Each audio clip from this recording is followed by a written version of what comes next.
Boa noite a todos e todas. Estamos iniciando mais uma live de aquecimento para a semana do professor Mão na Massa.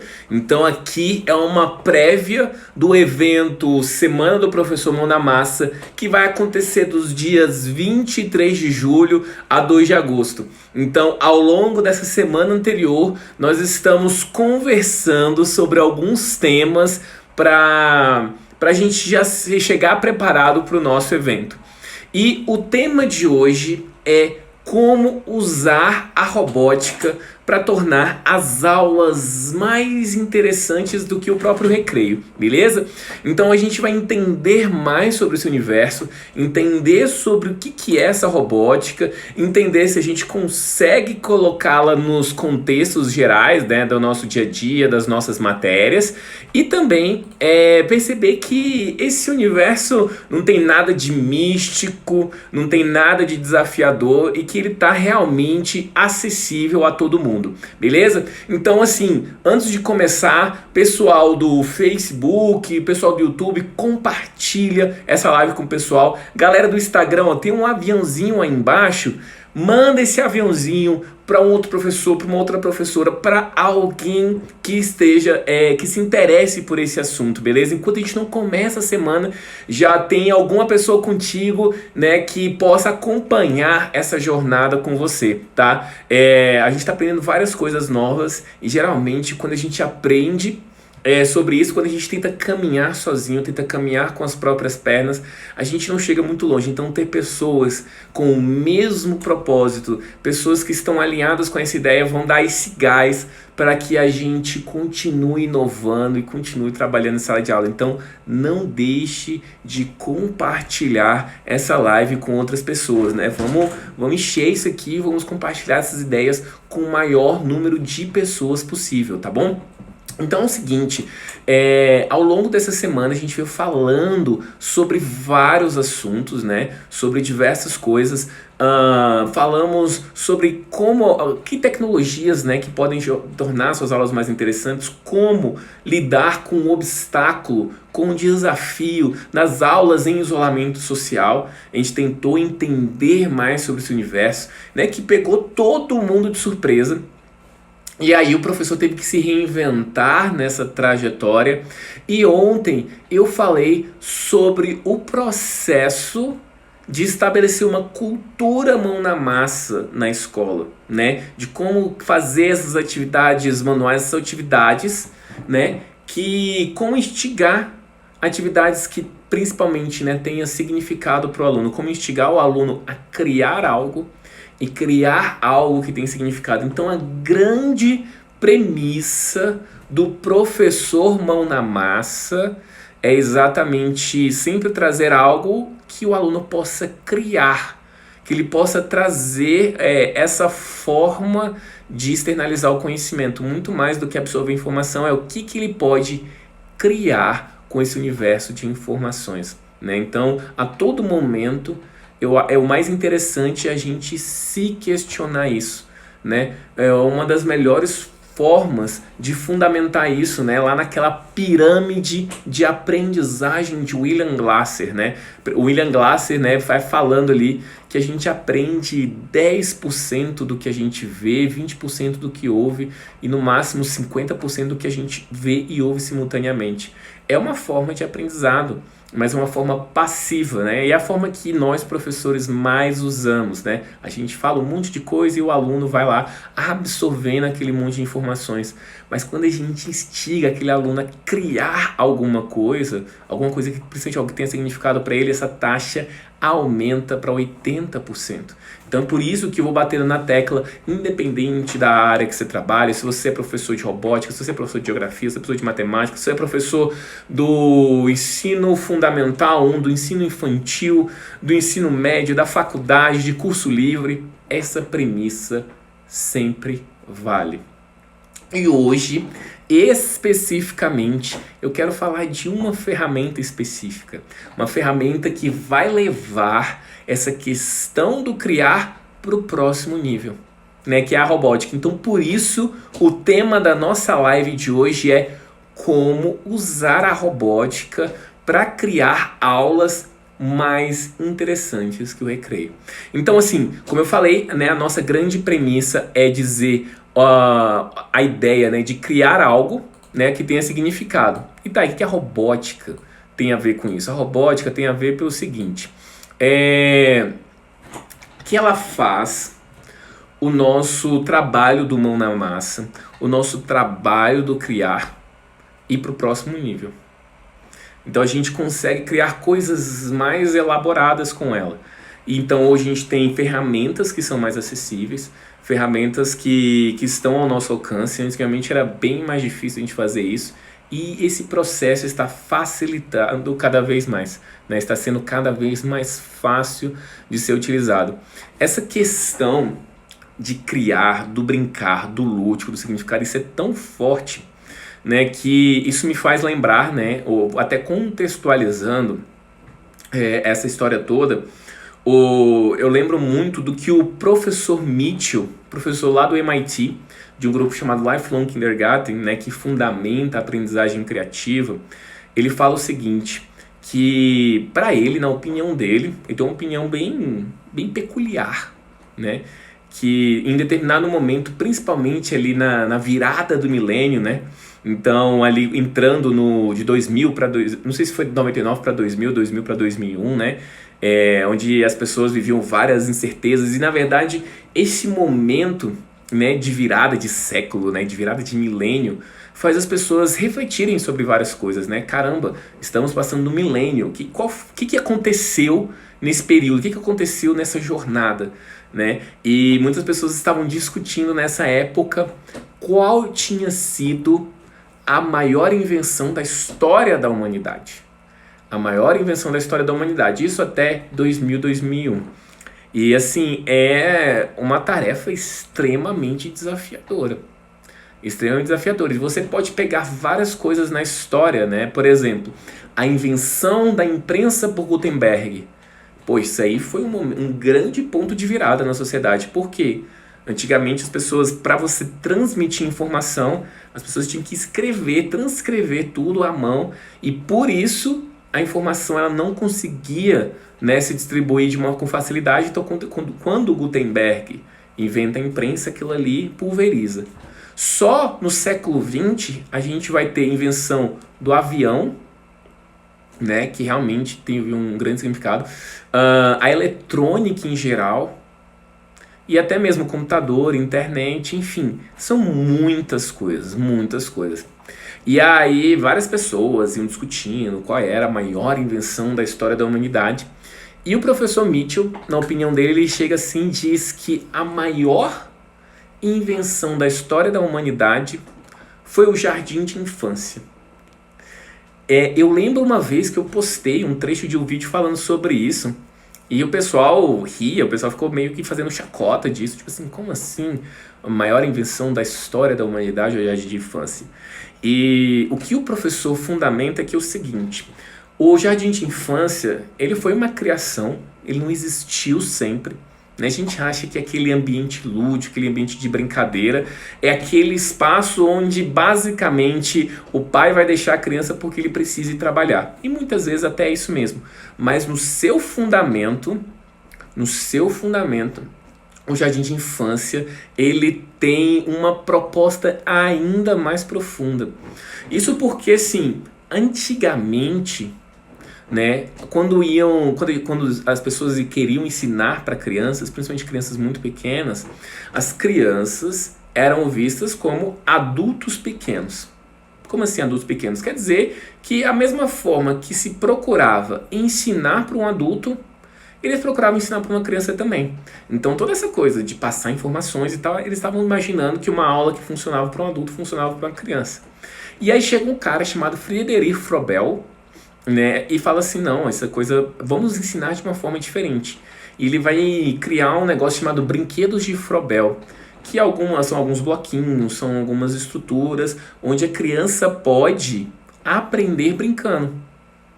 Então ela vai criando coisas, e muito da essência do jardim de infância hoje é essa coisa do brincar. Então a partir da brincadeira, a partir da construção de coisas, a partir do mão na massa, a criança aprende. E assim, e se a gente parar para pensar mesmo, até hoje, numa sala do jardim de infância, a gente vê de um lado, né, as crianças brincando com bloco de madeira, outras brincando com massinha, outras brincando com tinta. E aí naquele processo de brincadeira, ela percebe que misturou o amarelo com o azul da verde. Né? Então assim, tudo é um processo experimental, tudo é um processo lúdico. E por isso o jardim de infância seria tão poderoso. Né? E só que isso vai passando, né? Depois que esse ambiente lúdico, esse ambiente de brincadeira, esse ambiente divertido, ele praticamente é exterminado dali pra frente. Basicamente, a mensagem que fica é assim: ok, acabou a brincadeira. Quando você entra no Fundamental 1, entra no primeiro ano do Fundamental 1, a mensagem direta ou indireta que fica é: acabou a brincadeira, agora é a hora de estudar sério. E o professor Mitchell fala que não. Na verdade, essa forma do criar essa estrutura lúdica é a melhor forma da gente aprender. Né? Então, assim, por isso, o grupo em que ele trabalha lá no MIT, né, se vocês perceberam ou não, se chama Lifelong Kindergarten. Né? Se você for traduzir, seria um jardim de infância para a vida inteira. Então, pegar uma estrutura de brincadeira, uma estrutura de ludicidade do jardim de infância e ter isso no fundamental, no médio, na faculdade, nos cursos livres, tudo. Sempre um eterno criar, um eterno aprender brincando. Só que existe uma coisa que a gente precisa ficar atento nesse processo. Por quê? Porque, assim, o lúdico, o criar, ele é realmente muito poderoso. Mas a gente, quando vai trabalhar com alunos mais velhos, não dá para ficar brincando com bloquinho de madeira, com massinha, o resto da vida, ao resto da jornada escolar. A gente precisa de estruturas mais desafiadoras, de estruturas mais complexas.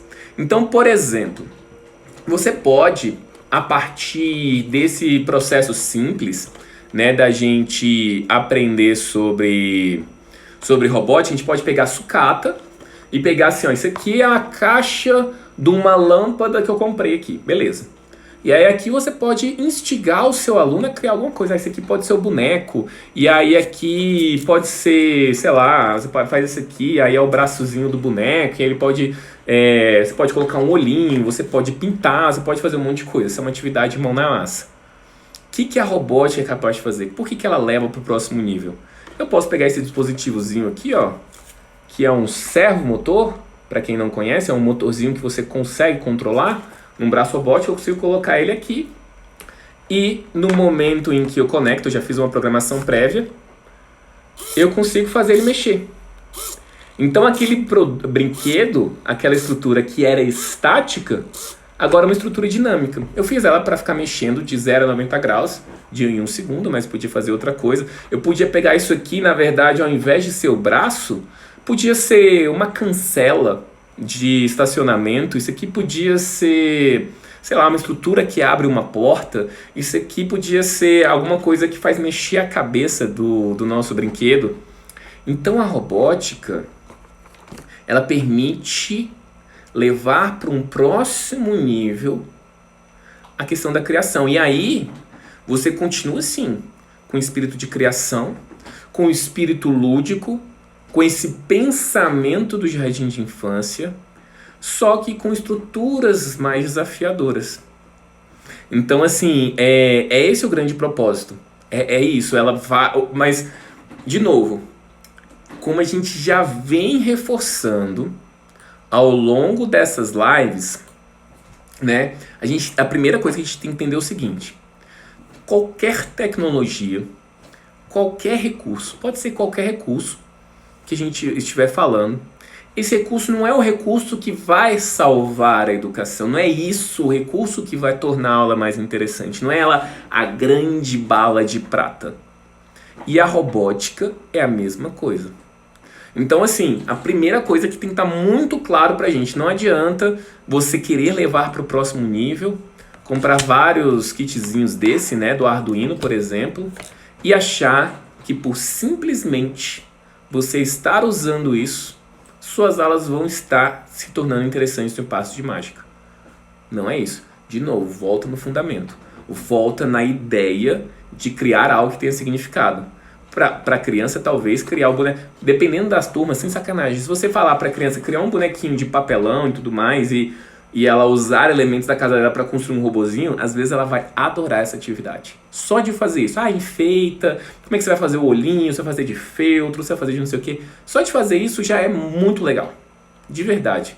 Muito legal. E vou dizer, talvez não só com os novinhos, não. Talvez com os mais velhos, né? Essa ideia de pensar nos materiais que eles têm à mão para fazer isso.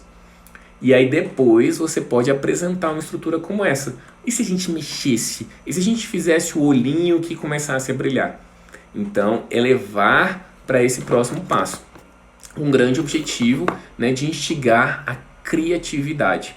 Então, se é para instigar a criatividade, a gente tem que tomar uma outra atenção com relação à robótica. Que é o quê? Que é muito comum quando o pessoal usa robótica, que é usar atividades passo a passo. Então é como se eu desse uma caixa dessa para cada aluno e falasse, gente, hoje todos nós vamos fazer o robô com o braço automatizado. Pega lá, vamos cortar aqui. Então a gente vai cortar aqui. Agora corte um braço. Agora faça um buraco aqui para o servomotor. Talvez não seja... Se vocês... gente, é uma métrica, né? Um número, né? Falar em métrica e criatividade é sempre muito desafiador. Porque, como é que você mede criatividade? Não tem muito como medir. Mas tem um número que é interessante para você entender se você está trabalhando de forma criativa ou não, quando você traz uma proposta mão na massa. Não sei qual foi a proposta que você trouxe, mas você trouxe uma proposta mão na massa. E ao final daquela jornada, a gente teve todo mundo com um trabalho igual ou muito parecido, essa atividade não foi uma atividade criativa. Foi uma outra coisa. A pessoa até aprendeu a criar alguma coisa ali, mas não foi uma atividade criativa. A criatividade está diretamente relacionada à variação. Então, no momento em que eu mostrei que um servomotor é capaz de mexer,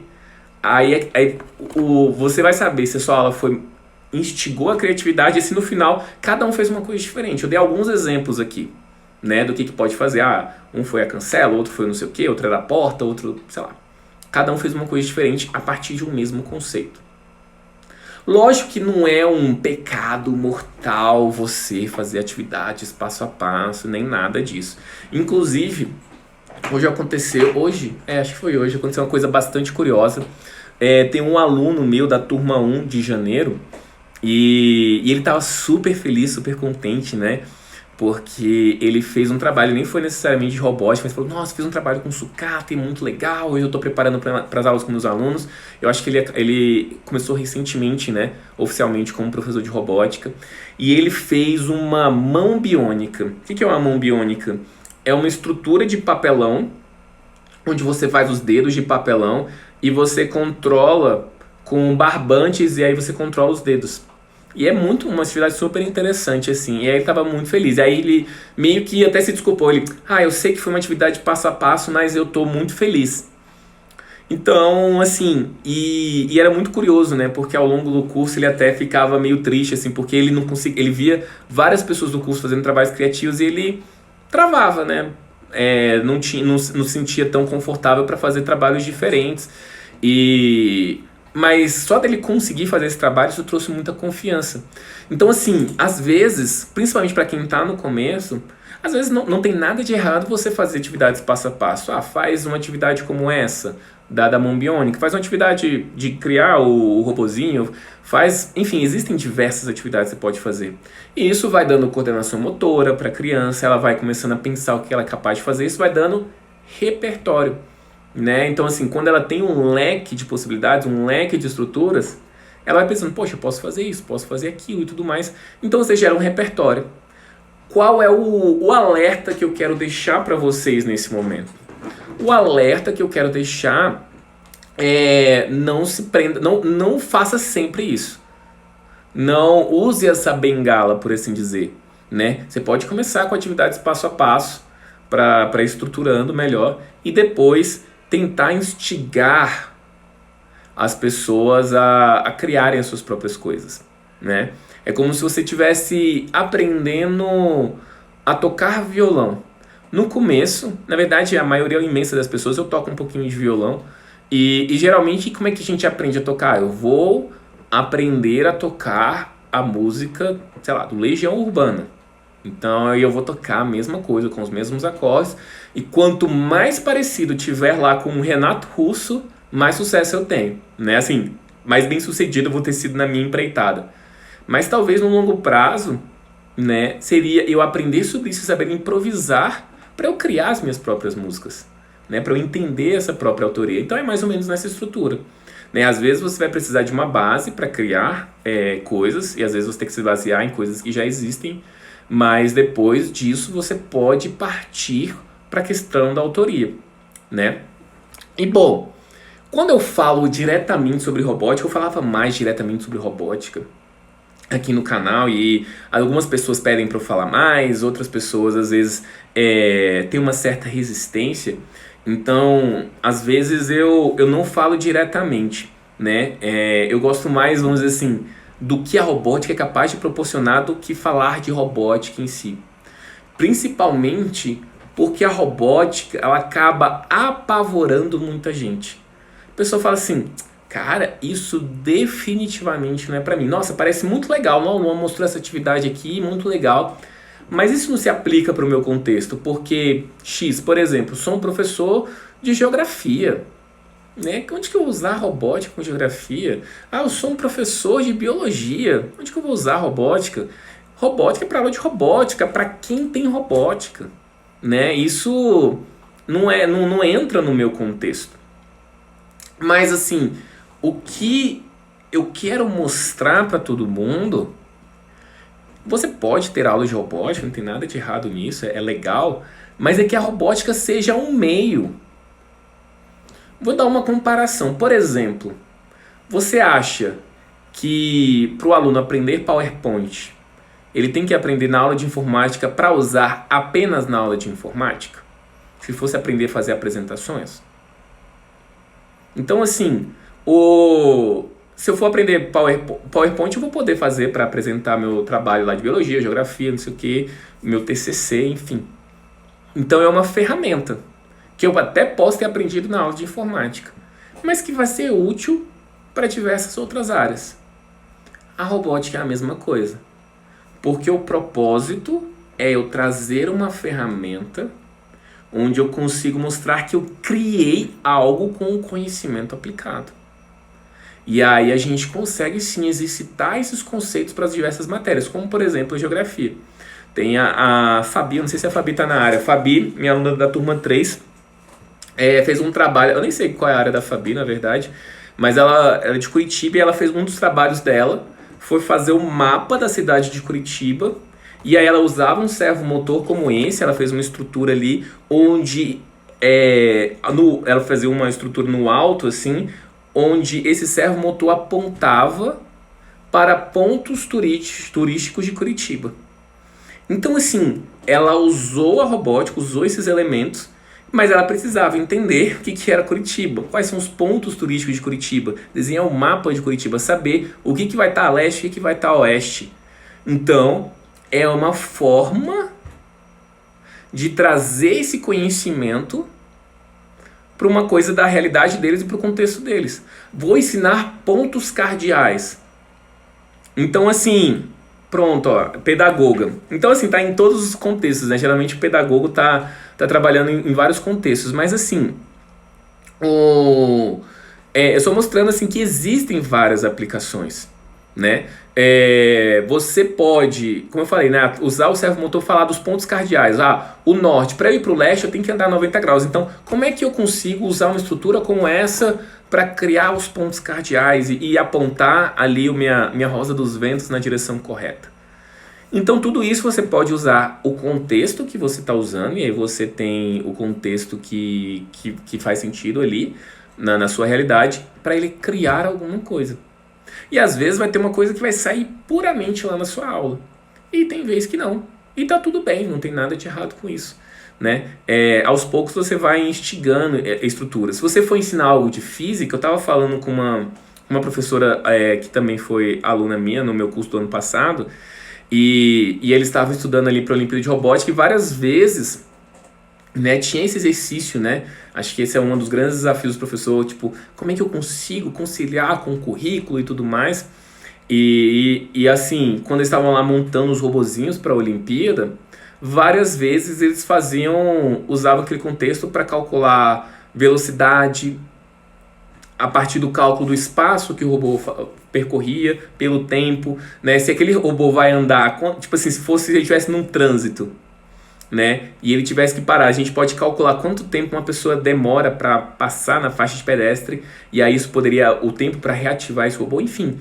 Você poderia pensar em vários cálculos, você pode usar um motor de corrente contínua, esse é um trabalho muito utilizado nas turmas, né, um motorzinho, e você faz aquele disco de Newton, né? Para quem não conhece, o disco de Newton é um disco com um disquinho onde tem todas as cores pintadas, e quando você gira esse disco, ele fica tudo branco, né? Mostrando que a soma das cores, né, ela dá branco. Então é uma forma prática de você mostrar ali o resultado do disco de Newton. Então você mostra de uma forma experimental.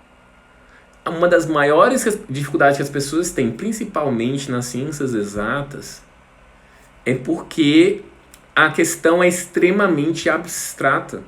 Ou seja, ela não consegue entender como aquilo funciona para o contexto dela. Então essas atividades práticas vêm para ressignificar todo esse processo. O que isso tem a ver com as coisas que eu estou vendo no meu dia a dia? Então é isso, assim, você pode usar esse contexto, né, para apresentar no coisa de física, você pode, geografia, história, o quanto de maquetes interativas que você pode fazer usando Arduino, e até português.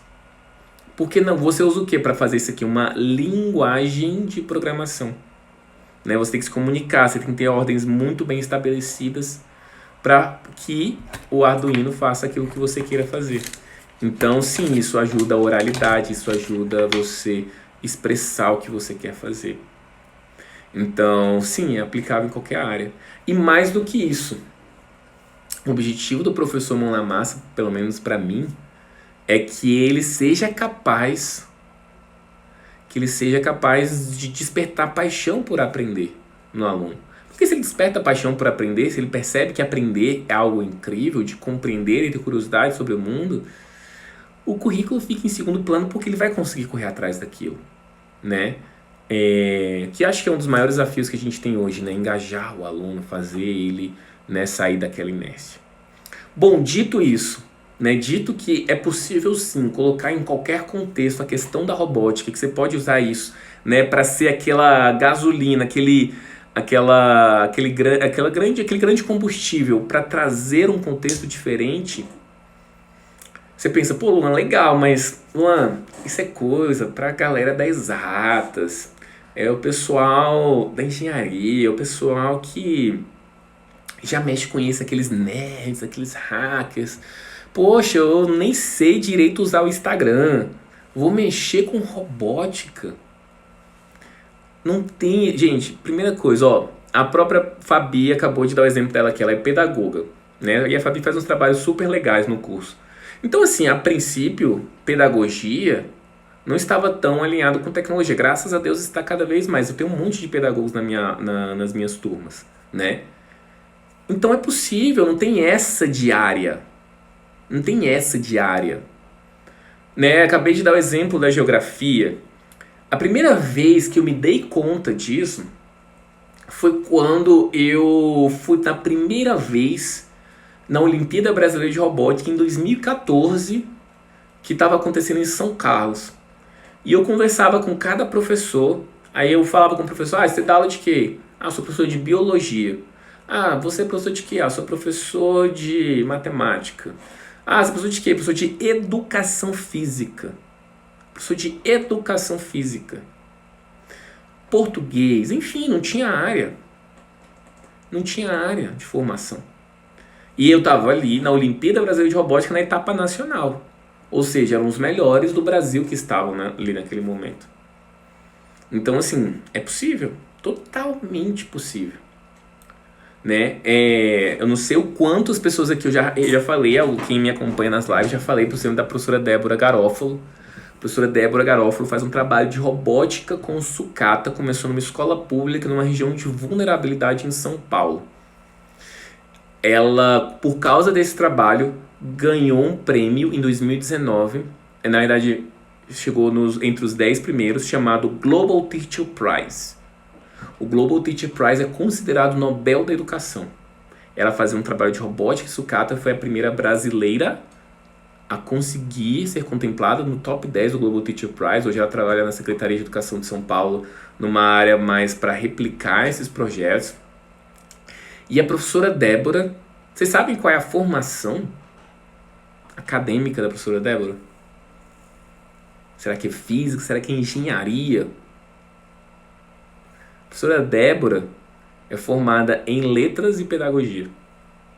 Letras e pedagogia, e foi contemplada aí como uma das 10 maiores professoras do mundo com um trabalho de robótica e sucata. Não tem área. Não tem área, não tem... isso não é pra mim. Não tem. Só precisa de 3 coisas pra você começar esse trabalho. Só precisa de 3 coisinhas. Só esses 3 requisitos. Se você tiver esses 3 requisitos, você consegue aprender sobre robótica e dar aulas de robótica. Você precisa saber ler, que eu acho que todo mundo aqui sabe ler. Saber escrever e querer. É isso. Ler, escrever e querer. Se tiver isso aqui, você consegue fazer tudo isso. Por quê? O que acontece? Você fala assim, não, mas robótica é difícil demais. E tem verdades nisso. Tem muitas verdades nisso. Por quê? Se você pensa em programação, né, não sei o quanto talvez você entenda o que é a tal da programação. Programação, né, essa sequência de comandos para a gente criar os programas, criar os aplicativos. Então, o Instagram é um programa, ele foi programado. Existe uma sequência de ordens para que quando você aperte na bolinha lá, vai entrar numa live. Quando você clicar no outro botão, ele vai buscar a foto. Tudo isso são ordens, né, que você dá para ele. No caso do Instagram, é um programa extremamente complexo ali de programar. Mas é um programa, onde você tem uma sequência de ordens bem definidas. E assim, a linguagem de programação, né, ela é complexa. As mais estruturadas são complexas. Primeiro, porque está em inglês, né, as linguagens, esses comandos estão em inglês. Então, assim, muita gente não tem uma noção, assim, apesar de ser comandos simples em inglês, isso pode dar uma atrapalhada. E não é só escrever lá o que você quiser, Instagram funcione. Não, você tem que colocar, existe toda uma regra para você estruturar essa linguagem de programação, uma sintaxe específica. E aí, se você não souber essas regrinhas, se você não souber essas estruturas, é mais complicado. Era mais complicado, porque eu vou falar o que mudou nesse jogo. Então, assim, eu mesmo, nossa, eu odiava programação na época da faculdade. Sou engenheiro e eu odiava programação, nunca mais queria programar. E até mesmo, né, para quem começa a programar esse cara, essa coisa é tão complexa que a estratégia que as pessoas usavam, e essa estratégia ainda é muito comum, é pegar uns programas prontos, com os códigos todos prontos, a pessoa faz as montagens dos fios lá e pronto, aí fala que programou no Arduino. É geralmente o que acontece ali, né? Mas a pessoa não tem ideia do que aconteceu. Ela só chegou lá, copiou e colou um monte de coisa. Ela não sabe o que aconteceu. Então, assim, que é o... Como é que a gente faz, então, né? Na verdade, o Arduino em si, ele até facilitou quando a gente compara com outras estruturas que já existem. Mas a grande virada do jogo, para mim, que tornou essa ferramenta acessível para todo mundo, foi um negócio chamado linguagem de blocos. Linguagem de blocos. O que são linguagens de blocos? Né? Linguagem de blocos é todos esses comandos. Então, por exemplo, para eu fazer esse cara mexer, eu tinha que dar um comando para ele. Eu falar assim, Arduino, o meu servo, eu quero que você mexa o meu servo motor Ó, vamos lá. Deixa eu ligar ele de novo aqui, ó. Então ele tá ligado, ó. Então agora ele tá 90 graus. Ele tá mudando o ângulo. De 1 em 1 segundo ele muda o ângulo. Então é falar assim, ó. Agora eu quero que você fique 90 graus. Depois de 1 segundo, mude pra 0 graus. Depois mude pra 90. Depois mude pra coisa. Num loop infinito. E aí a linguagem de blocos é cada bloco que fala literalmente isso. E você vai encaixando esses bloquinhos como se você estivesse encaixando peças de Lego. Então, por isso, a linguagem de blocos facilita muito o processo. Um programa desse, numa linguagem, por exemplo, como o Tinkercad, que tem essa linguagem de blocos, ela facilita muito o processo de aprendizagem, de você executar. E aí fica muito mais acessível. Você entende isso, né? É só você ler, tá em português. Então isso trouxe muita acessibilidade. O Tinkercad é um programa online e gratuito. E duas coisas que são muito mágicas, né, no Tinkercad é que ele, primeiro, né, ele tem essa linguagem de blocos que tornou tudo muito mais acessível. E também o Tinkercad, ele é muito legal porque ele tem um simulador de Arduino. Então você pensa assim, poxa, eu quero aprender robótica. Pô, eu queria aprender robótica, mas eu não sei, será que vale a pena comprar esse Arduino? Mesmo falando que é mais barato, eu não sei se eu vou conseguir aprender. Aí você tem aquele receio de, às vezes, esse negócio ficar guardado. Quantas vezes a gente não compra uma coisa que fica guardado no armário e a gente não usa nunca mais, né? E então, assim, se você quer dar o primeiro passo no Arduino, você vai no Tinkercad. Por quê? Porque lá você tem um simulador de Arduino. Esse programa aqui eu fiz no simulador, que eu fiz o motorzinho mexer. Eu fiz lá no simulador, vi o funcionamento no simulador, depois eu só copiei e colei para passar para cá. Então, assim, eu consigo entender como é que funciona esse servomotor, como é que eu consigo controlar um LED, como eu consigo fazer as coisas usando o simulador. E aí eu consigo entender, poxa, eu vi que é fácil mesmo, né? Esse processo, eu vi que é bacana, então acho que vale a pena comprar o físico. Porque quando você compra o físico, faz toda a diferença. Isso aqui você não faz no simulador, né? Esse projetinho, quando você integra com as coisas da sua casa para fazer alguma coisa. Então, assim, isso faz uma diferença muito grande, né? Por exemplo, ó, o EBS Jacobina aqui tá falando que trabalha com EV3 da Lego. O Lego é bem legal. O Lego também tem essa linguagem de blocos, né? Eu acho que foi uma das primeiras ferramentas, né, que trouxe esse conceito, que realmente foi revolucionário. Só tem um pequeno detalhe com relação ao Lego, que geralmente um EV3, que é um dos kits mais novos da Lego, ele custa em torno de R$2.000 a R$2.500 um kit novo. Você trabalha aí com 3 alunos no máximo. E um Arduino custa R$200. Então é 10 vezes menos. 10 vezes menos. E a gente já consegue trabalhar essas experiências de uma forma mais acessível. Nada contra o Lego é maravilhoso. Na verdade eu gosto mais do Arduino, mas é uma opinião pessoal, né? Tem gente que consegue fazer trabalhos maravilhosos com o Lego. Eu particularmente gosto mais do Arduino, que eu gosto para fazer essas gambiarras, assim, de mexer com sucata e tal, é muito legal. Mas o Arduino ele é muito poderoso por isso, né? Porque o acesso é mais barato quando você pega o físico, e se você não quer o físico, você faz as coisas no simulador, né? Como a Fabi tá falando aqui, né? Quando conhecer o simulador, é uma excelente forma para acessar com os estudantes, porque a escola ainda não tem acesso ao físico. E talvez até uma forma, né, de você convencer a aquisição, né? Então, convencer o espaço que você trabalha, a escola, enfim. Tipo, olha só, esses meninos já estão executando projetos no simulador, né? Então, por que não comprar o kit físico também? Né? Então, assim, já é um investimento mais seguro, não é do nada. Então, comparado com vários investimentos de equipamento, realmente é ínfimo, né? De verdade, a nível de estrutura, de escola, é ínfimo, sem medo de errar, principalmente pelo resultado que pode gerar, né? Então, assim, é muito interessante essa estrutura, né? E ainda tem na situação que a gente vive agora, de isolamento, né? Eu converso com alguns professores e tudo mais, é que eles falam assim do Tinkercad que foi talvez a melhor maneira que as pessoas conseguiram para continuar trabalhando robótica em tempo de isolamento social. Então, assim, mesmo que uma escola tenha Arduino, é muito difícil o aluno ter o próprio Arduino, mesmo alunos de escolas particulares. É muito raro, a não ser que ele goste muito e ele queira comprar. Mas geralmente fica na escola.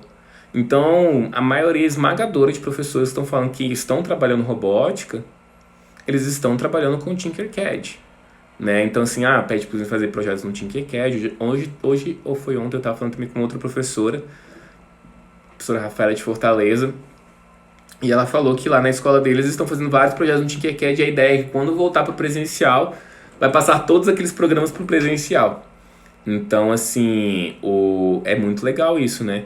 E aí, ó, como o EBS Jacobina falando aí, né? E o legal é porque você atrela a cultura maker, né? A cultura maker, na verdade, se você pensar tecnicamente, o maker é fazer, né? É botar a mão na massa. Então, de certa forma, o Lego faz também. Só que quando a gente pensa, acho que quando a gente fala cultura maker, a gente já pensa nessa coisa mais da gambiarra, né? Essa coisa de usar com várias coisas, assim, vou automatizar a luz da minha casa, vou automatizar isso ou aquilo, né? Então, ela traz essa liberdade maior. Eu acho que uma desvantagem também que o Lego traz, querendo ou não, o Lego ele é mais engessado, né? Você fica um pouco restrito ali no tipo de projeto que dá para fazer. E o Arduino ele traz esse leque de possibilidades maior. Então, assim, mais um motivo pelo qual eu sou fã do Arduino. Então, assim, não tem desculpas, né, pra gente não começar a trabalhar com esse tipo de ferramenta, né? E, assim, eu sei que aqui tá muito em conversa, né? Você, mas tá, e aí? Como é que é esse Tinkercad? Como é que eu uso esse Tinkercad? Como eu falei, a gente está numa live de aquecimento. Nós estamos numa live de aquecimento. Eu estou preparando vocês que estão aqui, que estão dispostos a ouvir, para saber o que vai acontecer na semana do professor Mão na Massa. Então, o que eu vou ensinar lá é exatamente sobre robótica e como usar o Tinkercad. Boa parte do que a gente vai fazer na semana do professor Mão na Massa é entender o que é o Tinkercad e como dar os primeiros passos nessa ferramenta. Então, assim, a gente vai ver sobre isso. Então, se você quer ver sobre isso, calma que a gente vai ver mais sobre isso. Mas se você já quer aprender, se você já quer dar uma olhada, vale a pena entrar. Tinkercad.com, com K, né? Tinkercad.com. E você pode fazer o cadastro gratuitamente, colocar seu e-mail, fuça lá na plataforma até para você já ambientar ali do que vai acontecer na semana do professor Mão na Massa. Então você já pode, entendendo, se quiser até arriscar, fazer alguma coisa, caso... Se você já souber de coisa de Arduino, você vai ver que é moleza, assim. Quem já mexe, quem já tem uma noçãozinha. Fabi deixou até aí nos comentários, obrigado. Nos comentários do Instagram. E então assim, Tinkercad.com, vai lá, fuça, é muito legal. E se você não entender nada, tudo bem também. Então, assim, só de você olhar e se ambientar na plataforma e quando eu explicar na primeira aula lá da semana, aí você já, eu acho que eu já vi essa tela, acho que eu vi isso. Então, só de você já tentar explorar o espaço, mesmo que você não tenha a menor noção do que vai acontecer ali, já é um passo interessante. Beleza, gente? Então, o recado era esse, né? Por que e como usar robótica, né? Para tornar suas aulas mais interessantes que o recreio. Sim, as aulas podem ser dos alunos ficarem horas fazendo os projetos instigados ali. A ideia é essa, sempre despertando essa paixão por aprender nos nossos alunos, né? Que, para mim, é a grande missão aí do professor. Beleza? Então, o que acontece? Então, eu vou ficando por aqui. Amanhã, né, a gente tem a última live do aquecimento. Então a gente tem a última live do aquecimento da nossa semana. Se você não se inscreveu na nossa semana do professor Mão na Massa, você tá de sacanagem, né? Então entra lá, para entrar vai no link da bio do Instagram, né?